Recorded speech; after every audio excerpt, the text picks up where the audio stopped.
આજરોજ તારીખ 6 એપ્રિલ 2026ના રોજ કામરેજ પોલીસ દ્વારા ખાસ કરીને કામરેજ ચોકડી ઉપર કે જ્યાં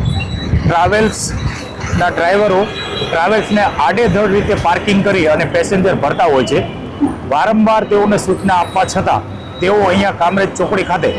આડેધડ અડધો રોડ દબાવીને પાર્કિંગ કરે છે। તે તમામ ટ્રાવેલ્સોવાળા ઉપર BNS કલમ 285 મુજબ ગુનો દાખલ, લગભગ 25 ગુના દાખલ કરેલ છે અને તે તમામ ટ્રાવેલ્સના ડ્રાઈવરોના જે લાયસન્સ છે એ લાયસન્સ રદ કરવાની પ્રોસિજર પણ અમે કરવાના છીએ।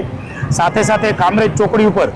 જે રિક્ષા, ઓટો રિક્ષાઓ જે પેસેન્જર માટે તે લોકો પણ આડેધડ રીતે અહીંયા પાર્કિંગ કરે છે, તે તમામ રિક્ષા લગભગ 70 જેટલી રિક્ષાઓને ડિટેન કરેલ છે।